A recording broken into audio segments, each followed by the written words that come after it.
Bismillahirrahmanirrahim. Assalamualaikum warahmatullahi wabarakatuh. Halo teman-teman, jumpa lagi di channel Ojo Bodi.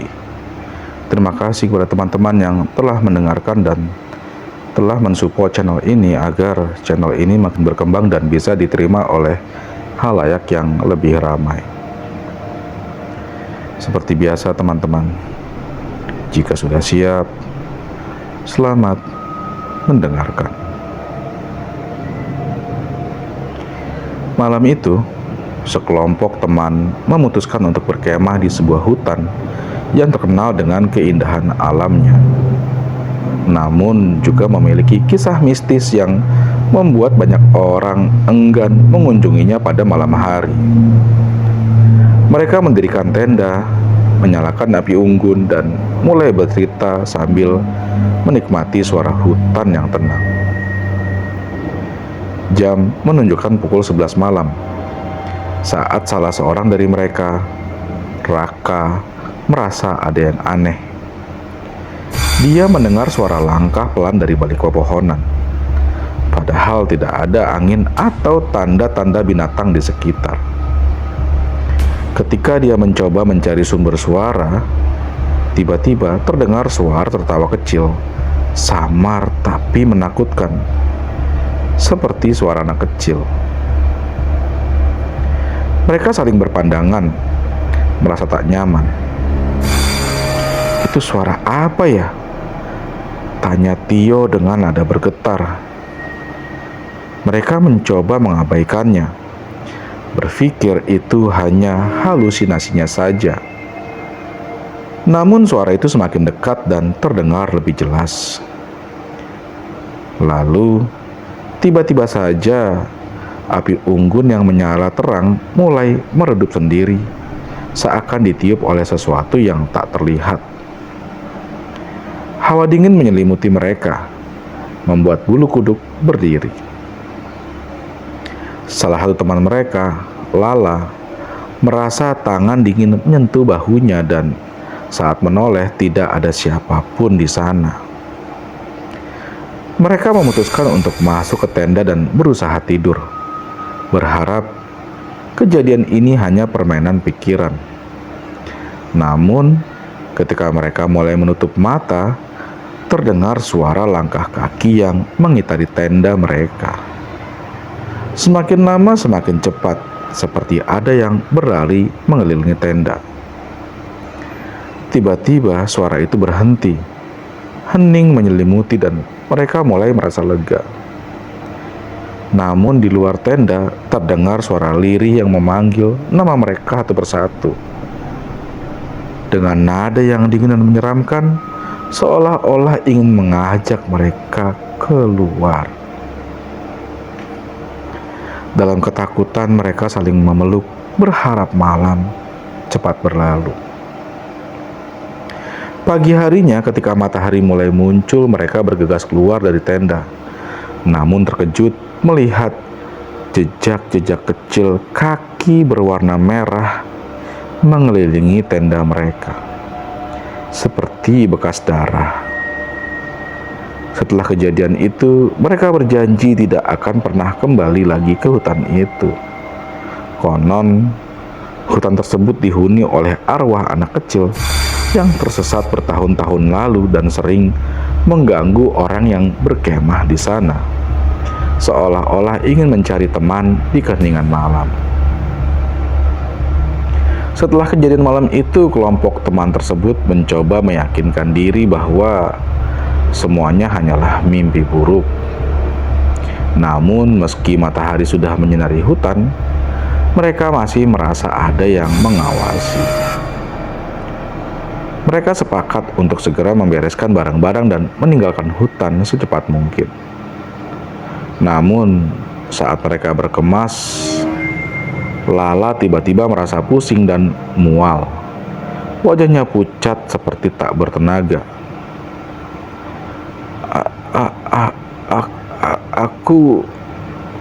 Aku kok nggak bisa jalan, gumamnya lemah.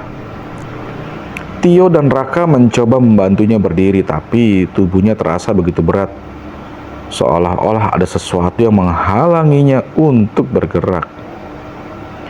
Di tengah kebingungan, mereka mendengar suara tawa kecil itu lagi.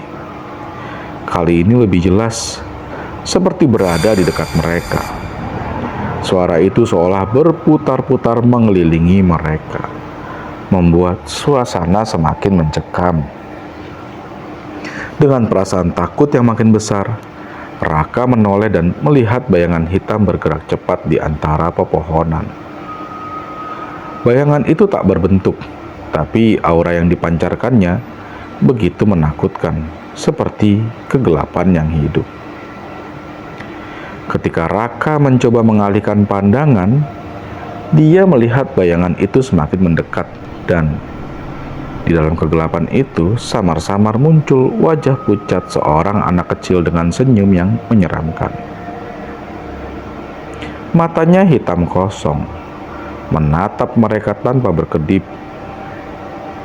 Anak itu berbisik pelan, "Kenapa mau pergi? Kita kan masih main." Mendengar suara itu, Tio yang selama ini berusaha tenang, akhirnya tak tahan dan berteriak, "Sudah, cukup. Siapapun itu, pergilah."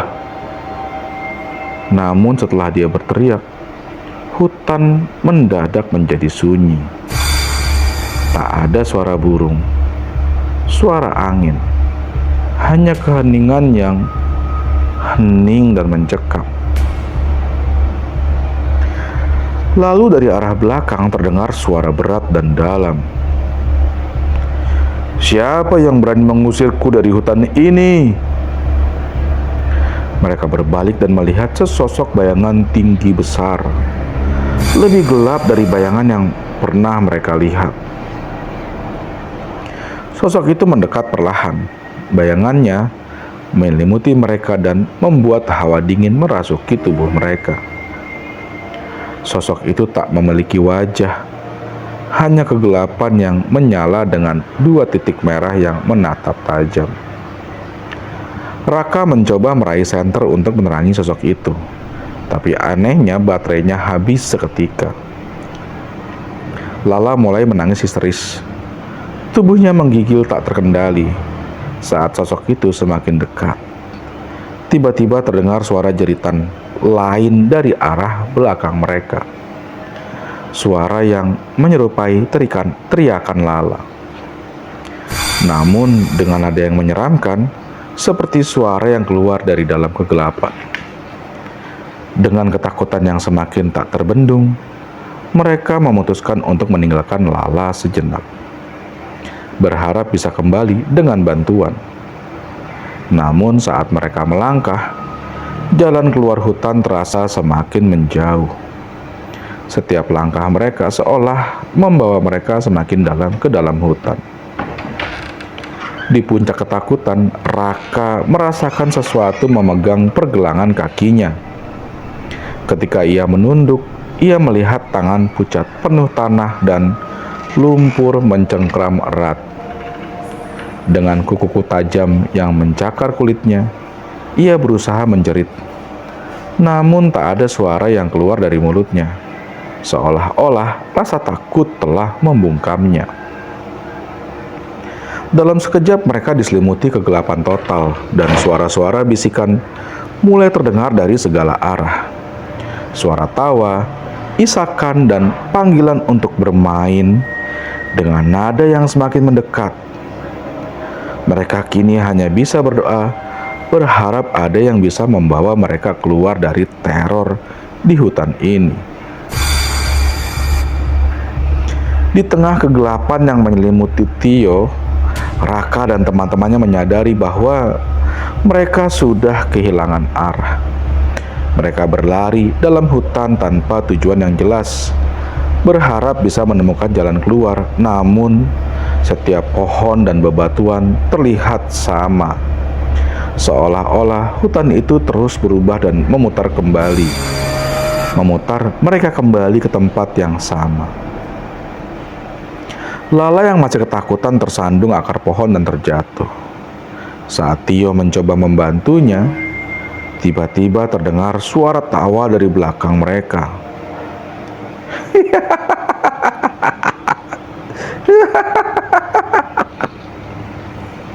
Suara itu kini sangat dekat, seolah-olah sosok-sosok gaib itu sudah berdiri tepat di belakang mereka.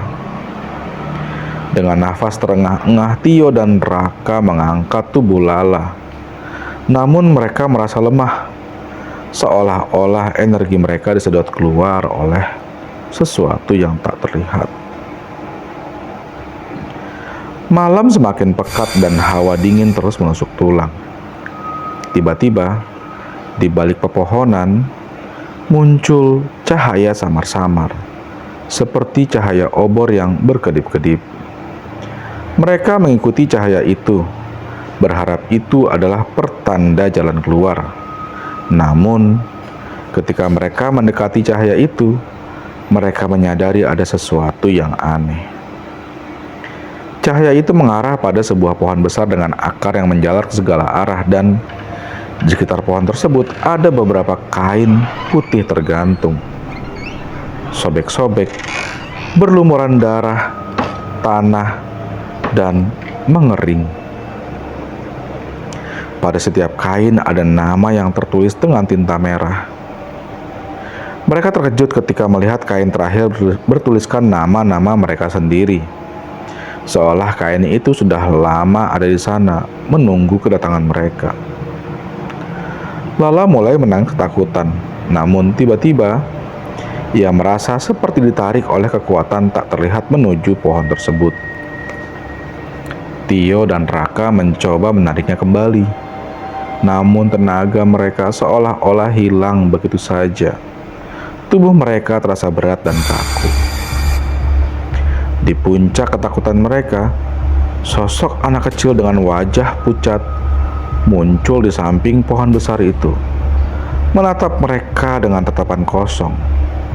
Wajahnya menyeringai dan dengan suara lirih namun terdengar dingin, ia berkata, "Sudah lama kami menunggu teman baru. Kalian tak akan pernah keluar dari sini." Seketika, bayangan-bayangan hitam muncul dari segala arah, mengelilingi mereka dalam lingkaran. Setiap bayangan adalah sosok dengan wajah menyeramkan. Mata hitam kosong, mulut menganga, kulit putih pucat. Semua menatap mereka dengan penuh kebencian. Bayangan itu mengeluarkan suara-suara bisikan, meminta jiwa mereka, dan seolah ingin menyeret mereka ke kegelapan yang lebih dalam. Raka yang berusaha tetap tenang mencoba melawan ketakutannya dan berteriak, "Kami ingin pulang, lepaskan kami." Tapi saat kata-kata itu keluar, seluruh hutan bergetar dan suara tawa yang mengerikan menggema di mana-mana, membuat mereka merasa seluruh hutan hidup dan mentertawakan keputusasaan mereka. Dalam ketakutan yang luar biasa, perlahan-lahan mereka terseret menuju pohon besar itu. Akar-akar pohon merayap naik, melilit kaki dan tangan mereka, seolah-olah pohon itu hidup dan ingin menelan mereka bulat-bulat. Cahaya obor yang tadi mereka lihat mulai memudar digantikan oleh kegelapan total yang mencekam. Tio sempat berteriak terakhir kali, namun suaranya tenggelam dalam bisikan hati, bisikan gaib yang mengerikan.